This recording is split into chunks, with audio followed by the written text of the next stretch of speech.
Assalamualaikum warahmatullah. Dear students, welcome back to our business studies class. I hope you all are understood well about our previous topics, right? Okay. Here we are going to discuss about our new topic, that is levels of management. Levels of management. We know that there are several persons in every organization who occupy different positions and perform different responsibilities. To fulfill these responsibilities, they have to give some authority and right to take decisions. This authority and responsibility relationship among individuals gives rise to different levels in an organization. എന്താ പറയുക, ഒരു ഓർഗനൈസേഷനിൽ നമുക്കറിയാം, ഒരു ഓർഗനൈസേഷനിൽ ഒരുപാട് ആളുകൾ work ചെയ്യുന്നുണ്ട്. എല്ലാ ആളുകളും ഒരേ വർക്കാണ് അവിടെ ചെയ്യുന്നത്. എല്ലാ ആളുകൾക്കും ഒരേ അധികാരമാണ് ഒരു സ്ഥാപനത്തിലുള്ളത്. എല്ലാ ആളുകൾക്കും ഒരേ റെസ്പോൺസിബിലിറ്റി ആണ് ഒരു സ്ഥാപനത്തിലുള്ളത്. അല്ല, എല്ലാ ആളുകൾക്കും അല്ലെങ്കിൽ ഓരോ ആളുകൾക്കും ആ സ്ഥാപനത്തിലുള്ള അതോറിറ്റിയും റെസ്പോൺസിബിലിറ്റിയും വ്യത്യസ്തമായ രീതിയിലാണ്. അപ്പൊ ഇതിന്റെ അടിസ്ഥാനത്തിൽ, ഈ അതോറിറ്റി റെസ്പോൺസിബിലിറ്റി റിലേഷൻഷിപ്പിന്റെ അടിസ്ഥാനത്തിൽ ആ സ്ഥാപനത്തിലെ എംപ്ലോയീസിനെ നമ്മൾ ഡിഫറെന്റ് കാറ്റഗറീസ് ചെയ്ത് തിരിച്ചിട്ടുണ്ട്. അവരെ വ്യത്യസ്ത ലെവലുകളായിട്ട് തിരിച്ചിട്ടുണ്ട്. ആ ലെവലുകളെ കുറിച്ചാണ് ഇന്ന് നമ്മൾ ചർച്ച ചെയ്യാൻ പോകുന്നത്. ഇവിടെ ശ്രദ്ധിച്ചോളി, ഒരു സ്ഥാപനത്തിലെ മാനേജ്മെന്റിനെ നമ്മൾ 3 തലങ്ങളിലായിട്ടാണ് എന്ത് ചെയ്തിട്ടുള്ളത്, കൊടുത്തിട്ടുള്ളത്, ചിത്രീകരിച്ചിട്ടുള്ളത് അല്ലെ. ഇവിടെ നോക്കി, ഒന്ന് ടോപ്പ് മാനേജ്മെന്റ് ആണ്, മറ്റൊന്ന് മിഡിൽ ലെവൽ മാനേജ്മെന്റ് ആണ്, then lower level of supervisory management ആണ്. അപ്പൊ മാനേജ്മെന്റിനെ 3 തലങ്ങളായിട്ടാണ് കൊടുത്തിട്ടുള്ളത്. ഏതൊക്കെയാണ് മാനേജ്മെന്റിന്റെ 3 ലെവൽസുകൾ? ഒന്ന് top level management, 2 middle level management, 3 lower level management. ഈ ഒരു പിക്ചറിലേക്ക് നോക്കിയാൽ തന്നെ നമുക്ക് മനസ്സിലാകും, ടോപ്പ് ലെവൽ മാനേജ്മെന്റ് എന്ന് പറയുന്നത് ഒരു സ്ഥാപനത്തിലെ, ഒരു ഓർഗനൈസേഷനിലെ ഏറ്റവും ഉയർന്ന തലങ്ങൾ കൈകാര്യം ചെയ്യുന്ന മാനേജ്മെന്റിനെയാണ് നമ്മൾ എന്ത് പറയുന്നത്, ടോപ്പ് ലെവൽ മാനേജ്മെന്റ് എന്ന് പറയുന്നത്. അവരായിരിക്കും ആ സ്ഥാപനത്തിലെ ഏറ്റവും ഉയർന്ന പൊസിഷനുകൾ അലങ്കരിക്കുന്നത് അല്ലെ. അവർക്കായിരിക്കും അവിടുത്തെ മാക്സിമം റെസ്പോൺസിബിലിറ്റീസിൽ ഏറ്റവും കൂടിയ ഉത്തരവാദിത്വം ഉള്ള ആളുകളായിരിക്കും ആര്, ഈ top level management. Top level മാനേജ്മെന്റിന്റെ തൊട്ട് താഴെ വരുന്ന ലെവലാണ് ഏത്, middle level management. Middle level management ആരുടേതായാണ്? ടോപ്പ് ലെവൽ മാനേജ്മെന്റിന്റെ താഴെ ലോവർ ലെവൽ മാനേജ്മെന്റിന്റെ തൊട്ട് മുകളിലായിട്ടുള്ള മാനേജേഴ്സിനെ എന്ന് പറയുന്നത് മിഡിൽ ലെവൽ മാനേജേഴ്സ് എന്ന് പറയുന്നത്. മനസ്സിലായോ? അപ്പൊ top level, middle level, then middle level മാനേജ്മെന്റിന്റെ തൊട്ട് താഴെ ആണ് ഏത് മാനേജ്മെന്റ് ഉള്ളത്, ലോവർ ലെവൽ അല്ലെങ്കിൽ സൂപ്പർവൈസറി മാനേജ്മെന്റ് ഉള്ളത്. എന്തിനെങ്ങനെ 3 തലങ്ങളൊക്കെ ആയിട്ട് കൊടുക്കുന്നത്? ഒറ്റ മാനേജ്മെന്റ് പോലെ ടോപ്പ് ലെവല് ഒരു സ്ഥാപനത്തിന്റെ ഏറ്റവും ഉന്നതിയിലുള്ള ആളുകൾ മൊത്തം കൺട്രോൾ ചെയ്താൽ പോലെ ഇല്ല, കഴിയൂല. കാരണം എന്താണ്, ടോപ്പ് ലെവലിലുള്ള ആളുകൾക്ക് മാത്രം ഒരു സ്ഥാപനത്തെ മുഴുവൻ നല്ല രീതിയിൽ കൺട്രോൾ ചെയ്യാൻ അല്ലെങ്കിൽ മാനേജ് ചെയ്യാൻ സാധിക്കൂല. അപ്പൊ എന്ത് ചെയ്യും, കുറച്ച് അതോറിറ്റി റെസ്പോൺസിബിലിറ്റി മറ്റു കുറച്ച് ആളുകൾക്ക് കൊടുത്തിട്ട് അങ്ങനെ എന്ത് ചെയ്യുന്നു, സ്ഥാപനത്തെ എഫിഷ്യന്റ് ആൻഡ് എഫക്റ്റീവ് ആയിട്ട് അവിടെ മാനേജ് ചെയ്യാൻ സാധിക്കും അല്ലെ. ഇവിടെ ഏറ്റവും ഉയർന്ന തലത്തിലുള്ളതാണ് ടോപ്പ് ലെവൽ മാനേജ്മെന്റ്, അവിടെ തൊട്ട് താഴെ മിഡിൽ ലെവൽ മാനേജ്മെന്റ്, അവിടെ തൊട്ട് താഴെ ലോവർ ലെവൽ മാനേജ്മെന്റ്. ഇങ്ങനെയാണ് കൊടുത്തിട്ടുള്ളത്. അപ്പൊ നിങ്ങൾക്ക് സംശയം ഉണ്ടാവും, ആരൊക്കെ ടോപ്പ് ലെവൽ മാനേജ്മെന്റിൽ വരികയാണ് അല്ലെ? ആരൊക്കെ top level management? Top level management includes board of directors. ഒരു കമ്പനി ആണെങ്കിൽ അവിടെ ബോർഡ് ഓഫ് ഡയറക്ടേഴ്സ് ഉണ്ടാവും. then അതേപോലെ തന്നെ ചീഫ് എക്സിക്യൂട്ടീവ് ഓഫീസേഴ്സ്, സിഇഒ അല്ലെ. ആരൊക്കെ അതിൽ വരിക? ചെയർമാൻ വരും, പ്രസിഡന്റ് വരും, മാനേജിംഗ് ഡയറക്ടർ വരും. ഇത്രയും ആളുകളാണ് ഏതിൽ വരുന്നത്, ടോപ്പ് ലെവൽ മാനേജ്മെന്റിൽ വരുന്നത്. സ്ഥാപനത്തിന്റെ ഏറ്റവും ഉയർന്ന തലങ്ങളിൽ കൈകാര്യം ചെയ്യുന്ന ആളുകളാണ് ഇപ്പൊ പറഞ്ഞിട്ടുള്ളത്. ആരൊക്കെയാണ്? ബോർഡ് ഓഫ് ഡയറക്ടേഴ്സ് വരുന്നുണ്ട്, 2 ചീഫ് എക്സിക്യൂട്ടീവ് ഓഫീസേഴ്സ് ആയിട്ട് ആരൊക്കെ വരുന്നത്? പ്രസിഡന്റ് ഉണ്ടെങ്കിൽ പ്രസിഡന്റ്, അല്ലെങ്കിൽ ചെയർമാൻ ആണെങ്കിൽ ചെയർമാൻ, അതല്ലെങ്കിൽ മാനേജിംഗ് ഡയറക്ടർ ആണെങ്കിൽ മാനേജിംഗ് ഡയറക്ടർ. ഇവരൊക്കെയാണ് ടോപ്പ് ലെവൽ മാനേജ്മെന്റിൽ വരുന്ന ആളുകൾ. അവരുടെ തൊട്ട് താഴെ ഇവർക്കായിരിക്കും ഏറ്റവും അതോറിറ്റി കൂടുതൽ, അധികാരം. അതോറിറ്റി എന്ന് പറഞ്ഞാൽ അധികാരം ഏറ്റവും കൂടുതൽ ആർക്കായിരിക്കും? ടോപ്പ് ലെവൽ മാനേജ്മെന്റ് ആയിരിക്കും. അവർക്ക് എന്തായിരിക്കും എന്ത് കൂടുതൽ റെസ്പോൺസിബിലിറ്റി കൂടുതൽ ഇവർക്ക് തന്നെ ആയിരിക്കും അല്ലേ. ദെൻ രണ്ടാമത്തതാണ് middle level management. Top level മാനേജ്മെന്റിന്റെ തൊട്ടതായ middle level management. Middle level management ആരൊക്കെയായിരിക്കും വരിക? അവിടെ ഡിപ്പാർട്ട്മെന്റൽ ഹെഡുകളാണ് വരിക. ഒരു സ്ഥാപനത്തിൽ വ്യത്യസ്തമായിട്ടുള്ള ഡിപ്പാർട്ട്മെന്റുകൾ ഉണ്ടാവും. എങ്ങനെ ഈ ഡിപ്പാർട്ട്മെന്റുകൾ രൂപീകരിക്കുന്നത്?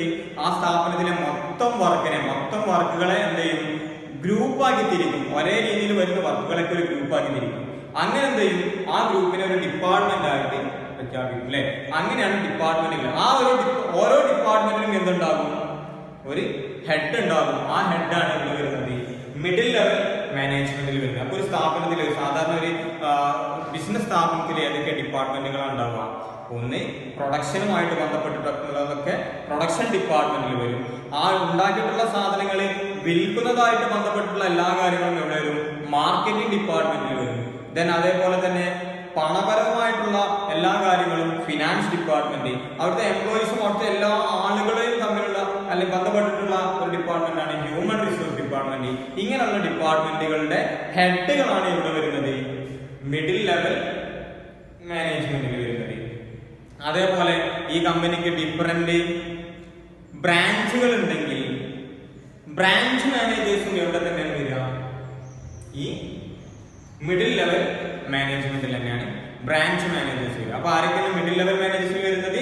Departmental heads and branch managers ഒക്കെയാണ് ഇവിടെ വരുന്നത്. ഇനി മിഡിൽ ലെവൽ മാനേജ്മെന്റിന്റെ തൊട്ട് താഴെയുള്ള മാനേജ്മെന്റ് ആണ് ലോവർ ലെവൽ മാനേജ്മെന്റ് എന്ന് പറയുന്നത്. ലോവർ ലെവൽ അല്ലെങ്കിൽ സൂപ്പർവൈസറി മാനേജ്മെന്റ് എന്ന് പറയുന്നത്. എന്ത് ഈ സൂപ്പർവൈസറി ഇതിനെ പറയാൻ കാരണം അറിയാമെങ്കിൽ ഇവരുടെ തൊട്ട് താഴെയാണ് ആ സ്ഥാപനത്തിലെ വർക്കേഴ്സ് വരുന്നത്. ഈ മൂന്ന് തലങ്ങളും മാനേജേഴ്സ് ആണ്. ഇവരുടെ താഴെയാണ് ആര് വരുന്നത്? വർക്കേഴ്സ് വരുന്നത്. അതുകൊണ്ട് വർക്കേഴ്സുമായിട്ട് ഡയറക്റ്റ് ടച്ച് ആർക്കുള്ളത്? ഈ ലോവർ ലെവൽ മാനേജ്മെന്റിനാണ് വർക്കേഴ്സ് എംപ്ലോയീസ് ആയിട്ട് ഡയറക്റ്റ് ടച്ച് ഉള്ളത് അല്ലേ. Between employees and middle level management അല്ലെ. ഈ എംപ്ലോയീസും മിഡിൽ ലെവൽ മാനേജ്മെന്റിന്റെ ഇടയിലുള്ള ഒരു മാനേജിംഗ് ടീമാണ് ആര്? Lower level management. അവരുടെ ഡ്യൂട്ടി എന്ന് പറയുന്നത് മെയിൻ ആയിട്ടും എംപ്ലോയീസിനെ ഒബ്സർവ് ചെയ്യുക, സൂപ്പർവൈസ് ചെയ്യാം.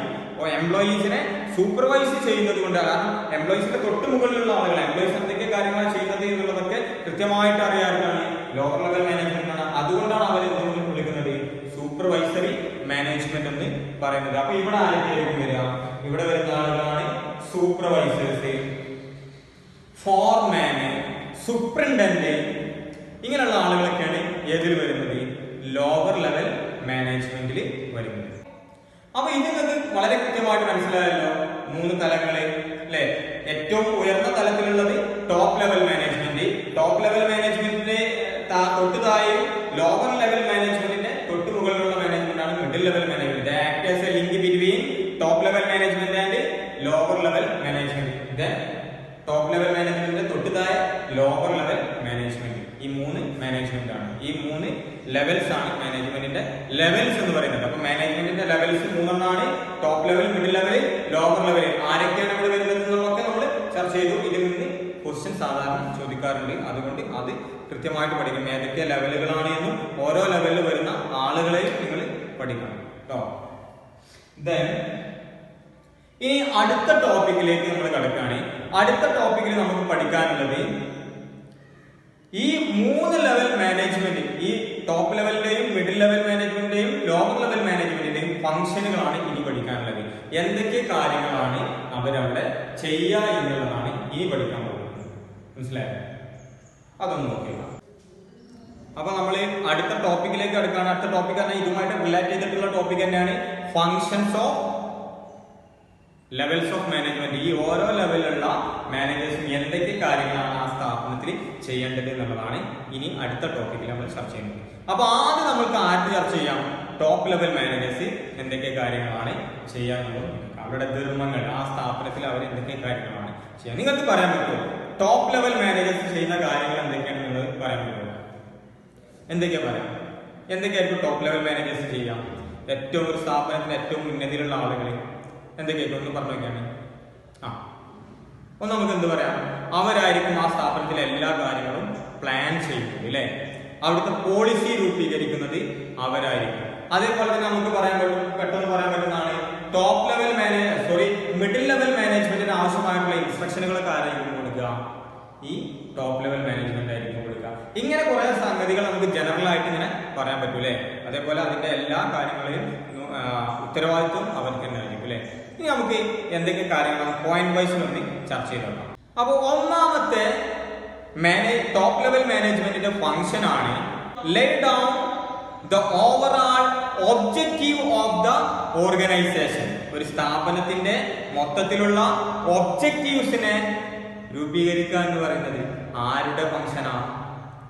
ആ സ്ഥാപനത്തിന്റെ ലക്ഷ്യം എന്താണെന്ന് തീരുമാനിക്കുന്നത് ആരാ? Top level. അപ്പൊ അതാണ് ഒന്നാമത്തെ function, lay down the overall objective of the organisation or long term objective of the organisation, right. Then രണ്ടാമത്തത്, ഒന്നാമത്തെ മനസ്സിലായല്ലോ, ആ സ്ഥാപനത്തിന്റെ മൊത്തത്തിലുള്ള ലക്ഷ്യം എന്താണ് എന്നുള്ളത് സ്ഥാപിക്കുന്നത് അല്ലെങ്കിൽ അത് പ്ലാൻ ചെയ്യുന്നത് ആരാണ്? Top level. രണ്ടാമത്തെ ഫംഗ്ഷൻ ആണ് formulate board policies and strategic plan. Formulate board policies and strategic plan. എന്താ ബോർഡ് പോളിസീസ്? ബോർഡ് എന്ന് പറഞ്ഞാൽ ഈ ബോർഡ് ഓഫ് ഡയറക്ടേഴ്സ് അല്ലെങ്കിൽ അവരുടെ പോളിസികൾ എന്തൊക്കെയാണ്? ഈ സ്ഥാപനത്തിന് കുറച്ച് നയങ്ങളൊക്കെ ഉണ്ടാവും അല്ലെ, എങ്ങനെയൊക്കെയാണ് ഈ സ്ഥാപനം വർക്ക് ചെയ്യേണ്ടത് എന്നുള്ള ആ ഒരു പോളിസികൾ ഫോർമുലേറ്റ് ചെയ്യാം. സ്ട്രാറ്റജിക് പ്ലാനുകൾ ഉണ്ടാക്കുക എന്ന് പറഞ്ഞാൽ തന്ത്രപരമായിട്ടുള്ള പ്ലാനുകളൊക്കെ എന്തെങ്കിലും നമുക്ക് എൻവയോൺമെന്റിൽ വരുന്ന മാറ്റങ്ങൾക്കനുസരിച്ച് ചിലപ്പോൾ നമ്മളൊക്കെ എന്ത് ചെയ്യേണ്ടി വരും? നമ്മുടെ സ്ഥാപനത്തിന് ഒരു തന്ത്രപരമായിട്ടുള്ള പ്ലാനുകളൊക്കെ വേണ്ടി വരും. അപ്പൊ അതൊക്കെ ഫോർമുലേറ്റ് ചെയ്യുന്നത് ആരാ? Top level manager. കാരണം അതൊക്കെ ഒരു സ്ഥാപനത്തിന്റെ മുഖ്യമായിട്ടും വരുന്ന ഡിസിഷനുകളാണ് അല്ലെ. അപ്പൊ അതുകൊണ്ട് പോളിസി ഫോം ചെയ്യാം, സ്ട്രാറ്റജിക് പ്ലാൻ ഒക്കെ എടുക്കുക എന്ന് പറയുന്നത് ടോപ്പ് ലെവൽ മാനേജ്മെന്റിന്റെ രണ്ടാമത്തെ ഫംഗ്ഷനാണ്. ദെൻ മൂന്നാമത്തെ ഫംഗ്ഷൻ എഴുതിക്കൊള്ളി. Organise the business into various department and appointment of departmental heads. എന്താ പറഞ്ഞത്? ഓർഗനൈസേഷൻ എന്ത് ചെയ്യാനാ പറഞ്ഞത്? വേരിയസ് ഡിപ്പാർട്ട്മെന്റുകളാക്കി തിരിക്കുക. എന്നിട്ട് എന്ത് ചെയ്യാം? ഓരോ ഡിപ്പാർട്ട്മെന്റിനും ഓരോ ഹെഡുകളെ നിയമിക്കാം. ആരാ നിയമിക്കുന്നത്? ആരാ ഡിപ്പാർട്ട്മെന്റ് ആയിട്ട് തിരിക്കുന്നത്? Top level management. ഏത് ഡിപ്പാർട്ട്മെന്റ് ആണ്? നമ്മൾ നേരത്തെ പറഞ്ഞിട്ടില്ലേ മിഡിൽ ലെവൽ മാനേജ്മെന്റ് എന്ന് പറയുന്നത്. അതിലായിരിക്കും വരുന്നത്? വേരിയസ് ഡിപ്പാർട്ട്മെന്റൽ ഹെഡുകളാണ് വരുന്നത്. അപ്പൊ ഏതൊക്കെ ഡിപ്പാർട്ട്മെന്റുകൾ നേരത്തെ ഞാൻ പറഞ്ഞു? പ്രൊഡക്ഷൻ ഡിപ്പാർട്ട്മെന്റ് ഉണ്ട്, മാർക്കറ്റിംഗ് ഡിപ്പാർട്ട്മെന്റ് ഉണ്ട്, ഫൈനാൻസിംഗ് ഡിപ്പാർട്ട്മെന്റ് ഉണ്ട്, ഹ്യൂമൻ റിസോഴ്സ് ഡിപ്പാർട്ട്മെന്റ് ഉണ്ട്. ഇങ്ങനെയുള്ള ഡിപ്പാർട്ട്മെന്റുകളാക്കി തിരിക്കുന്നത് ആരാണ്? ടോപ്പ് ലെവൽ മാനേജ്മെന്റ് ആണ്. ആ ഓരോ ഡിപ്പാർട്ട്മെന്റിനും ആ ഡിപ്പാർട്ട്മെന്റിനെ മാനേജ് ചെയ്യാൻ ആര് വേണം? ഒരു ഹെഡ് വേണം. ആ ഹെഡിനെ തെരഞ്ഞെടുക്കുന്ന ഡ്യൂട്ടിയും ആർക്കാണ്? Top level management. അപ്പോൾ ഡിപ്പാർട്ട്മെന്റുകളെ രൂപീകരിക്കാം, ഓരോ ഡിപ്പാർട്ട്മെന്റ് ഓരോ ഹെഡുകളെ തെരഞ്ഞെടുക്കാം. ഇതും ആരുടെ ഡ്യൂട്ടിയാണ്? ആരുടെ ഫംഗ്ഷൻ ആണ്? ടോപ്പ് ലെവൽ മാനേജ്മെന്റിന്റെ ഫംഗ്ഷൻ ആണ്. ദെൻ നാലാമത്തെ പോയിന്റ് ആണ് ഇതിൽ provide direction and leadership to the organisation as a whole. ആ സ്ഥാപനം മൊത്തത്തിൽ ഡയറക്ഷനും ലീഡർഷിപ്പും കൊടുക്കേണ്ടത് ആരാണ്? എന്താ ഡയറക്ഷൻ കൊടുക്കുക എന്ന് പറഞ്ഞാൽ അവർക്ക് ആവശ്യമായിട്ടുള്ള ഇവരുടെ കീഴിൽ വരുന്ന ഉദ്യോഗസ്ഥർക്ക് ആവശ്യമായിട്ടുള്ള ഇൻസ്ട്രക്ഷനുകൾ കൊടുക്കുക, അവരെ ഗൈഡ് ചെയ്യുക, അവരെ മോട്ടിവേറ്റ് ചെയ്യുക, അവരെ ലീഡ് ചെയ്യുക അല്ലെ. അങ്ങനെ ആ സ്ഥാപനം മൊത്തത്തിൽ കൺട്രോൾ ആരുടെ കയ്യിലായിരിക്കും? ഈ ടോപ്പ് ലെവൽ മാനേജ്മെന്റിന്റെ കൺട്രോളായിരിക്കും അല്ലെ. അതുകൊണ്ട് മൊത്തത്തിൽ കൺട്രോൾ ചെയ്യാം എന്നുള്ളതാണ് ഇവിടെ നാലാമത്തെ പോയിന്റ്. മനസ്സിലായോ? ഓക്കെ. അഞ്ചാമത്തെ പോയിന്റ് എഴുതിക്കൊള്ളി. Coordinate and control the activities of various department. എന്താ പറഞ്ഞത്? Coordinate and control the activities of various department. ആ സ്ഥാപനത്തിൽ ഒരുപാട് ഡിപ്പാർട്ട്മെന്റുകൾ ഉണ്ട്, നമ്മൾ പഠിച്ചില്ലേ നേരത്തെ പറഞ്ഞതുപോലുള്ള production, finance, human resource, marketing ഡിപ്പാർട്ട്മെന്റുകളൊക്കെ. അപ്പൊ ഇവരുടെ ആക്ടിവിറ്റീസ് എന്തൊക്കെയാണ് എന്നും ആ ആക്ടിവിറ്റീസുകളൊക്കെ എന്ത് ചെയ്യാം? ഒന്ന് കോർഡിനേറ്റ് ചെയ്യാം, അവരെ കൺട്രോൾ ചെയ്യാം. എന്താ കോർഡിനേറ്റ് എന്ന് പറഞ്ഞാൽ ഈ രണ്ട് ഡിപ്പാർട്ട്മെന്റ് അല്ലെങ്കിൽ ഈ ഇവിടെയുള്ള വ്യത്യസ്ത ഡിപ്പാർട്ട്മെന്റുകൾ തമ്മിൽ കോർഡിനേറ്റ് ചെയ്തെങ്കിലേ എല്ലാ ഡിപ്പാർട്ട്മെന്റും സ്മൂത്ത് ആയിട്ട് ഫംഗ്ഷൻ ചെയ്യുള്ളൂ. ഞാനൊരു എക്സാമ്പിൾ പറഞ്ഞുതരാം. മാർക്കറ്റിംഗ് ഡിപ്പാർട്ട്മെന്റ് അവിടെ ഒരു തീരുമാനം എടുത്തു, ഒരു ഡിസിഷൻ എടുത്തു. ഈ വർഷം അവര് 1000 യൂണിറ്റ് ഉൽപ്പന്നം അവരെന്ത് ചെയ്യും? മാർക്കറ്റ് ചെയ്യും.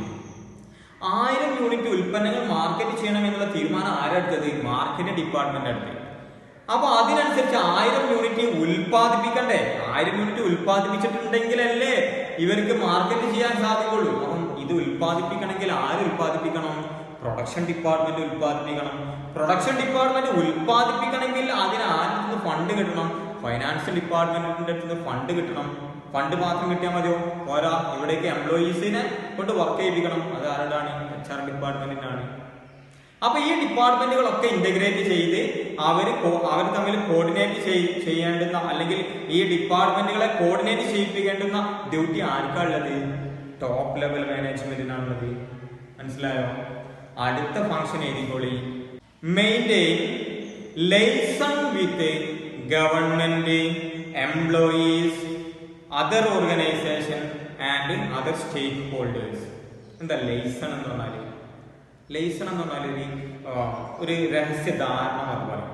ഈ ഗവൺമെന്റ് ഒക്കെ ആയിട്ട് ഒരു ടൈപ്പ്, അല്ലെങ്കിൽ ഗവൺമെന്റിലെ ഉദ്യോഗസ്ഥരൊക്കെ ആയിട്ട് ഒരു ബന്ധം, അതേപോലെ എംപ്ലോയീസ് ആയിട്ടൊരു ആത്മബന്ധം ഉണ്ടാക്കുക, മറ്റു സ്ഥാപനങ്ങളുമായിട്ട് നല്ലൊരു ബന്ധം ഉണ്ടാക്കുക. ഇതിനാണ് എന്ത് പറയുന്നത്? Maintaining liaison. ഇവരൊക്കെ ആയിട്ട് ലൈസൺ ഉണ്ടാക്കുക എന്നുള്ളത് ആരുടെ ഡ്യൂട്ടിയാണ്? ടോപ്പ് ലെവൽ മാനേജ്മെന്റിന്റെ ഫംഗ്ഷനാണ്. അത് മനസ്സിലായല്ലോ, ടോപ്പ് ലെവൽ മാനേജ്മെന്റിന്റെ ഫംഗ്ഷൻ. ഇവിടെ നിങ്ങൾക്ക് ക്വസ്റ്റ്യൻ ചോദിക്കാറുണ്ട് കേട്ടോ. ഇതിൽ ഏതെങ്കിലും ഇപ്പോൾ ചിലപ്പോൾ ചോദിക്കും, ടോപ്പ് ലെവൽ മാനേജ്മെന്റിന്റെ ഏതെങ്കിലും 3 ഫംഗ്ഷനുകൾ എഴുതുക, അല്ലെങ്കിൽ മിഡിൽ ലെവൽ മാനേജ്മെന്റിന്റെ ഏതെങ്കിലും 3 ഫംഗ്ഷനുകൾ എഴുതുക എന്നുള്ള ക്വസ്റ്റ്യനുകളൊക്കെ വരാറുണ്ട്. അപ്പൊ അത് ശരിക്കും പഠിച്ചെടുക്കുക. അടുത്തത് ചർച്ച ചെയ്യാൻ പോവാണ്. അടുത്ത ഫംഗ്ഷൻ ആർക്ക് നമ്മൾ ചർച്ച ചെയ്യുന്നത്? മിഡിൽ ലെവൽ മാനേജ്മെന്റിന്റെ അല്ലേ? അടുത്തത് മിഡിൽ ലെവൽ മാനേജ്മെന്റ്. അപ്പൊ ഹെഡിങ് എഴുതിക്കോളി, functions of middle level management. Okay. അപ്പൊ നമ്മൾ ആൾറെഡി പറഞ്ഞിട്ടുണ്ട് മിഡിൽ ലെവൽ മാനേജ്മെന്റിൽ ആരൊക്കെ വരുന്നത്? Middle level management consist of departmental heads and branch managers അല്ലെ? ഡിപ്പാർട്ട്മെന്റൽ ഹെഡ്സുകൾ ആരൊക്കെയാണ്? Departmental heads are production manager, marketing manager, finance manager, HR manager etcetera അല്ലെ? ഇങ്ങനെ വരുന്നതാണ് എന്ത്? ഡിപ്പാർട്ട്മെന്റൽ ഹെഡ്സ് എന്ന് പറയുന്നത്, ഡിപ്പാർട്ട്മെന്റൽ മാനേജേഴ്സ് അല്ലെ? ഇവർ എന്തൊക്കെയായിരിക്കും അവിടെ ചെയ്യുക? ഒന്നാമത്തെ ഫംഗ്ഷൻ എഴുതി വെച്ചോളി. ഒന്നാമത്തെ മിഡിൽ ലെവൽ മാനേജ്മെന്റിന്റെ ഒന്നാമത്തെ function, implement the decision and policy taken by the top management. Implement the policy decision taken by the top management. Top management എടുത്തിട്ടുള്ള നയങ്ങളും തീരുമാനങ്ങളെയും ഇംപ്ലിമെന്റ് ചെയ്യേണ്ടുന്ന ഉത്തരവാദിത്വം ആരുടെ? മിഡിൽ ലെവൽ മാനേജ്മെന്റില്ല. ടോപ്പ് ലെവൽ മാനേജ്മെന്റ് കുറച്ച് തീരുമാനങ്ങളൊക്കെ എടുത്തിട്ടുണ്ടാവും. ആ തീരുമാനങ്ങളെ നടപ്പിൽ വരുത്തേണ്ടുന്ന ഉത്തരവാദിത്വം മിഡിൽ ലെവൽ മാനേജ്മെന്റിനാണ്. അതാണ് ഒന്നാമത്തെ ഫംഗ്ഷൻ, ഇംപ്ലിമെന്റ്. എന്ത് ഇംപ്ലിമെന്റ് ചെയ്യാം? എന്താ implement? Policy decision taken by the ആരെടുത്തിട്ടുള്ള ടോപ്പ് മാനേജ്മെന്റ് അല്ലെ? ക്ലിയർ ആണല്ലോ. രണ്ടാമത്തെ ഫംഗ്ഷൻ എഴുതിക്കോളി. Transmit orders and instruction to lower level. Transmit orders and instruction to lower level. എന്താ ട്രാൻസ്മിറ്റ് എന്ന് പറഞ്ഞു കഴിഞ്ഞാല്? കൈമാറ്റം ചെയ്യല്ലേ? Orders and instruction to lower level management. Lower level മാനേജ്മെന്റിന് ഇൻസ്ട്രക്ഷൻസ് കൈമാറാം. ആരുടെ ഇൻസ്ട്രക്ഷൻസ്? ടോപ്പ് ലെവൽ കൊടുത്തിട്ടുള്ള ഇൻസ്ട്രക്ഷൻസ് ആരിലേക്ക് കൈമാറാണ്? ലോവർ ലെവലിലേക്ക് കൈമാറേണ്ടുന്ന ഉത്തരവാദിത്തം ആരുതാ? Middle level മാനേജ്മെന്റിനാണ്. കാരണം they act as a link between lower level management and top level management. അതുകൊണ്ട് ടോപ്പ് ലെവൽ പറയുന്ന അല്ലെങ്കിൽ കൊടുക്കുന്ന ഇൻസ്ട്രക്ഷൻ ഒക്കെ ലോവർ ലെവലിന് എത്തിച്ചു കൊടുക്കുക എന്നുള്ള ഉത്തരവാദിത്തം മിഡിൽ ലെവൽ മാനേജ്മെന്റിനാണ്. അതാണ് രണ്ടാമത്തെ ഫംഗ്ഷൻ. മൂന്നാമത്തെ ഫംഗ്ഷൻ എഴുതിക്കോളി. Communicate the problems and suggestions of lower level management upward. എന്താ പറഞ്ഞത്? Communicate the problems and suggestions of supervisory management upward. അങ്ങനെ പറഞ്ഞാൽ എന്താ മനസ്സിലായോ? ലോവർ ലെവൽ മാനേജ്മെന്റിന് ഉണ്ടാവുന്ന പ്രയാസങ്ങൾ എന്തൊക്കെയാണ്, അവർക്ക് കൊടുക്കാനുള്ള സജഷൻസ് എന്തൊക്കെയാണ് അല്ലെ? അവർക്ക് കുറെ സജഷൻസുകൾ പറയാനുണ്ടാവും. ആ സജഷൻസുകളൊക്കെ കേട്ട് അത് ആരിലേക്ക് എത്തിക്കാം? അപ്വാർഡ്, മുകളിലേക്ക് എന്ന് പറഞ്ഞാല് ടോപ്പ് ലെവൽ മാനേജ്മെന്റിന് എത്തിച്ചു കൊടുക്കുക എന്നുള്ള ഉത്തരവാദിത്വവും ആര് തന്നെയാണ്? നമ്മൾ നേരത്തെ പറഞ്ഞിട്ടുള്ള മിഡിൽ ലെവൽ മാനേജ്മെന്റ്. കാരണം അവരോടാണ് ആര് പരാതികളും പ്രോബ്ലംസ് ഒക്കെ പറയാം? ലോവർ ലെവല് പരാതികളൊക്കെ ആരോടാ പറയാ? മിഡിൽ ലെവൽ മാനേജ്മെന്റിനോടാണ് പറയാ. അവരെന്ത് ചെയ്യണം? മിഡിൽ ലെവൽ മാനേജ്മെന്റ് ആ പരാതികളും സജഷൻസും എന്തെങ്കിലും ഉപദേശങ്ങളൊക്കെ ഉണ്ടെങ്കിൽ അത് ആർക്ക് കൈമാറണം? ടോപ്പ് ലെവൽ മാനേജ്മെന്റിന് കൈമാറണം. റെഡി അല്ലേ? ദെൻ അടുത്തത് കൂടി plan the activities of various work unit in the same department. എന്താ പറഞ്ഞത്? അവരുടെ ഓരോ മാനേജേഴ്സിനും ഓരോ ഡിപ്പാർട്ട്മെന്റ് ഏൽപ്പിച്ചു കൊടുത്തിട്ടുണ്ടല്ലോ. ആ ഓരോ ഡിപ്പാർട്ട്മെന്റിലും വരുന്ന അല്ലെങ്കിൽ ചെയ്യേണ്ടുന്ന ആക്ടിവിറ്റികൾ എന്തൊക്കെയാണുള്ളത് പ്ലാൻ ചെയ്യാം. എന്താ പ്ലാൻ ചെയ്യാന്ന് പറഞ്ഞാൽ മുൻകൂട്ടി കാണാം. ഇന്ന് ഇന്ന വർക്കുകൾ ചെയ്യണം, അല്ലെങ്കിൽ ഇത്ര ദിവസം കൊണ്ട് ഇന്ന വർക്കുകൾ നമ്മളുടെ ഡിപ്പാർട്ട്മെന്റ് കംപ്ലീറ്റ് ചെയ്യണം എന്നുള്ളത് പ്ലാൻ ചെയ്യേണ്ടുന്ന ഉത്തരവാദിത്തം ആർക്കാണ്? മിഡിൽ ലെവൽ മാനേജ്മെന്റിനാണ്. അതുകൊണ്ട് അവരുടെ ഡിപ്പാർട്ട്മെന്റിൽ എന്തൊക്കെ കാര്യങ്ങളാണ് ചെയ്യേണ്ടത് എന്ന് തീരുമാനിക്കേണ്ടുന്ന ഉത്തരവാദിത്വം അവർക്കാണ്. അതുകൊണ്ട് അതും അവരുടെ ഫംഗ്ഷനാണ്. ദെൻ അടുത്തത് they serve as a link between ആരൊക്കെയായിട്ട് ലിങ്ക് ഉള്ളത്? Top level management and lower level management. Top level മാനേജ്മെന്റും ലോവർ ലെവൽ മാനേജ്മെന്റും തമ്മിൽ ബന്ധിപ്പിക്കുക എന്നുള്ളതിന് ഉത്തരവാദിത്വം ആർക്കാ? മിഡിൽ ലെവൽ മാനേജ്മെന്റിന്റെ ആണ്. Top level management instruction lower level മാനേജ്മെന്റിനുള്ള ഇൻസ്ട്രക്ഷൻ കൊടുക്കുന്നത് ആർക്കാണ്? മിഡിൽ ലെവൽ മാനേജ്മെന്റിനാണ്. മിഡിൽ ലെവൽ മാനേജ്മെന്റ് ആണ് ലോവർ ലെവൽ മാനേജ്മെന്റിന് എത്തിച്ചു കൊടുക്കുന്നത്. ലോവർ ലെവൽ മാനേജ്മെന്റിന് എന്തെങ്കിലും സജഷനോ പ്രോബ്ലം ഉണ്ടെങ്കിൽ ആരോടാ പറയുന്നത്? മിഡിൽ ലെവൽ മാനേജ്മെന്റിനോടാ പറയുന്നത്. മിഡിൽ ലെവൽ മാനേജ്മെന്റ് ആണ് അത് ചെയ്യുന്നത് ടോപ്പ് ലെവൽ മാനേജ്മെന്റിന് എത്തിച്ചു കൊടുക്കുന്നത്. So they act as a link between, they serve as a link between top level management and lower level management. Right. Then next one, take departmental decisions.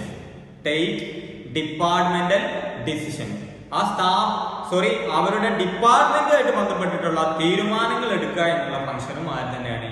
Middle level management. Decision എന്ന് പറഞ്ഞാൽ തീരുമാനങ്ങൾ. ആ ഡിപ്പാർട്ട്മെന്റുമായിട്ട് ബന്ധപ്പെട്ടിട്ടുള്ള തീരുമാനങ്ങളൊക്കെ ആരെയാണ് എടുക്കേണ്ടത്?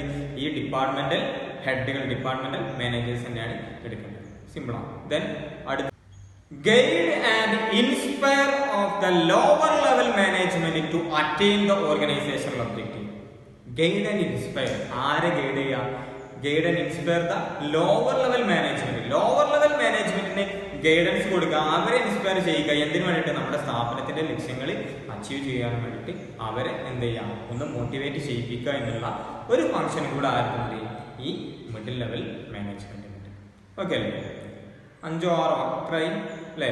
ഇത്രയും ഫംഗ്ഷനുകൾ മിഡിൽ ലെവൽ മാനേജ്മെന്റ് പഠിച്ചു. നിർബന്ധമായിട്ട് ഈ കാര്യങ്ങൾ നിങ്ങൾ പഠിച്ചിരിക്കണം. കാരണം ഇതിൽ നിന്ന് സാധാരണ ക്വസ്റ്റ്യൻ ചോദിക്കുന്നത് കാണാറുണ്ട്. ഏതെങ്കിലും 3 or 4 ഫംഗ്ഷൻ എഴുതാൻ ചോദിക്കാറുണ്ട് കേട്ടോ.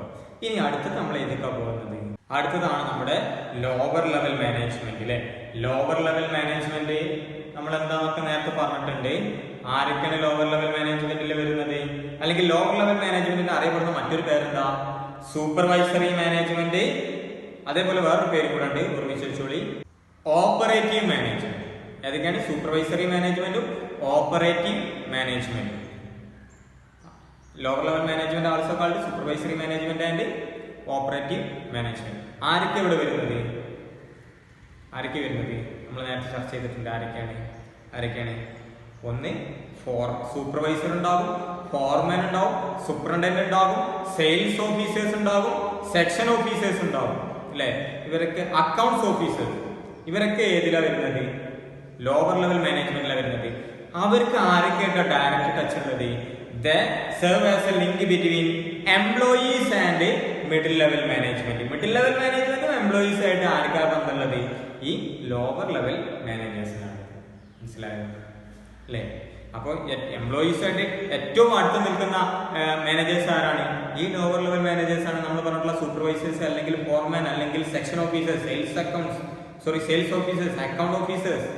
റൈറ്റ് അല്ലേ? ഇനി അവർക്ക് എന്തൊക്കെ കാര്യങ്ങളാണ്, അവരെന്തൊക്കെയാണ് ആ സ്ഥാപനത്തിൽ ചെയ്യാന്നുള്ളതും കൂടെ ചർച്ച ചെയ്താൽ ഇന്നത്തെ ക്ലാസ് നമുക്ക് എന്ത് ചെയ്യാം? അവസാനിപ്പിക്കാം. റെഡി അല്ലേ? ഇതിപ്പോൾ functions of lower level management എഴുതി. ഒന്നാമത്തെ ഫംഗ്ഷനാണ് planning day to day work. എന്താ അങ്ങനെ പറഞ്ഞാല്? ഡേ ടു ഡേ വർക്ക് എന്ന് പറഞ്ഞാല് അതാത് ദിവസത്തിലെ അന്നാമത്തെ വർക്കുകൾ എന്ത് ചെയ്യാം? പ്ലാൻ ചെയ്യാം. ഇന്ന് എന്ത് പണി നടക്കണം, ഇന്ന് ഈ സ്ഥാപനത്തിൽ എന്തൊക്കെയാണ് നടക്കേണ്ടത്. കാരണം എന്താ, ഇവരാണ് ആരെ മാനേജ് ചെയ്യുന്നത്, എംപ്ലോയീസിനെ മാനേജ് ചെയ്യുന്നത് ആരാ, ലോവർ ലെവൽ മാനേജ്മെന്റ് ആണ്. അതുകൊണ്ട് ഇന്ന് ഇവിടെ എന്ത് ജോലിയാണ് നടക്കേണ്ടത് എന്നുള്ളത് ആരാണ് പ്ലാൻ ചെയ്യേണ്ടത്, ലോവർ ലെവൽ മാനേജ്മെന്റ് ആണ് പ്ലാൻ ചെയ്യേണ്ടത്.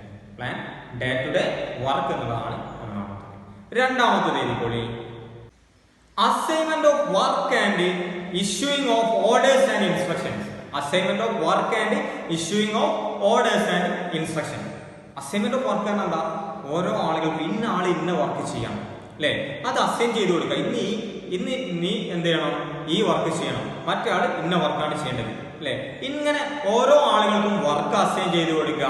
ദെൻ അതേപോലെ തന്നെ ഇൻസ്ട്രക്ഷനുകൾ കൊടുക്കുക, അവർക്ക് ആവശ്യമായിട്ടുള്ള നിർദ്ദേശങ്ങളും ഓർഡറുകളും ഒക്കെ കൊടുക്കുന്ന ഉത്തരവാദിത്തമാക്കുക ലോവർ ലെവൽ മാനേജ്മെന്റിനാണ്. അതാണ് രണ്ടാമത്തെ ഫംഗ്ഷൻ.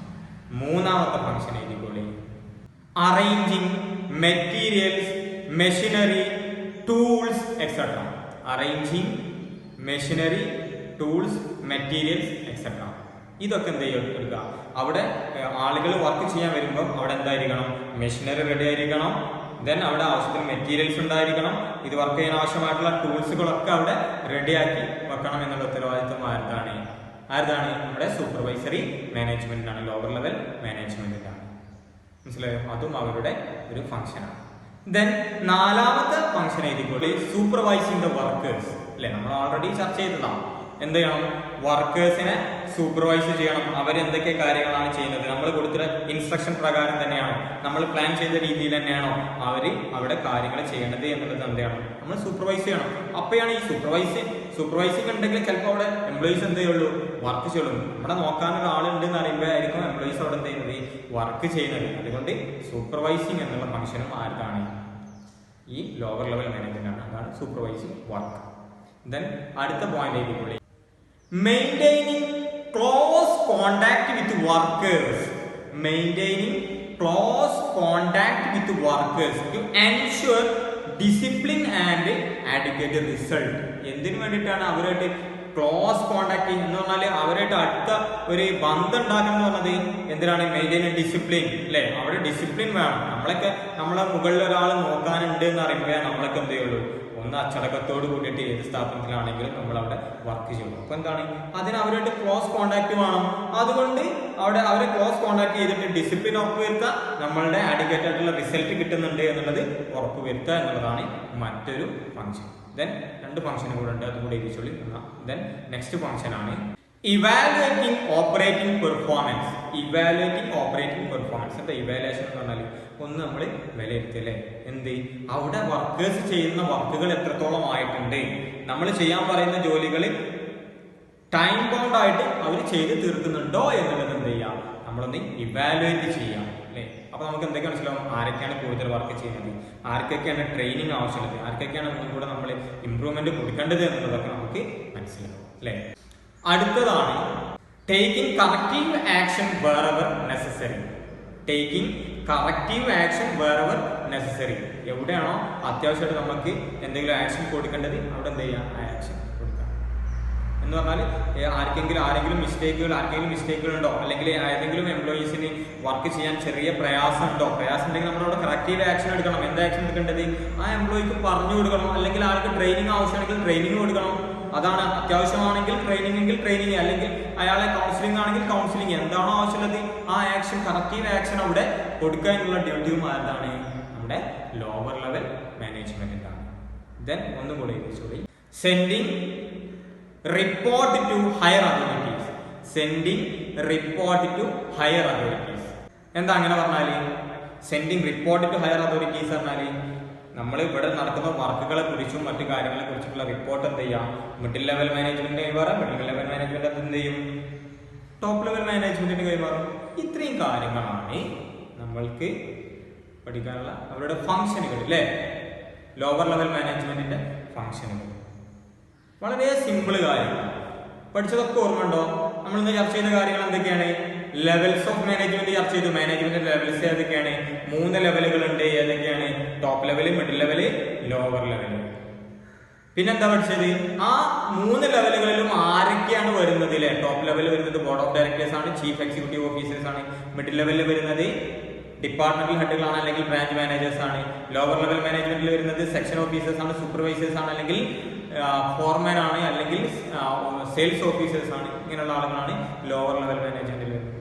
പിന്നെ ഈ 3 ലെവൽ മാനേജ്മെന്റിലുള്ള ആളുകളുടെയും ഫംഗ്ഷനുകളാണ് പഠിച്ചത്. ഇതിൽ ഏതെങ്കിലും നിങ്ങൾക്ക് എന്ത് ചെയ്യാം, ക്വസ്റ്റ്യനുകൾ പ്രതീക്ഷിക്കാം. അതുകൊണ്ട് വളരെ കൃത്യമായിട്ട് പഠിക്കുക, കൃത്യമായിട്ട് നോട്ടുകൾ പ്രിപ്പയർ ചെയ്യാം. ഡൗട്ടുകൾ ഉണ്ടെങ്കിൽ ഉടൻ അതെന്ത് ചെയ്യാം, എന്നെ ബന്ധപ്പെട്ടിട്ട് ക്ലിയർ ചെയ്യാം. ഓക്കെ അല്ലേ? Okay, that's all for today. We'll continue next in tomorrow. Okay, thank you.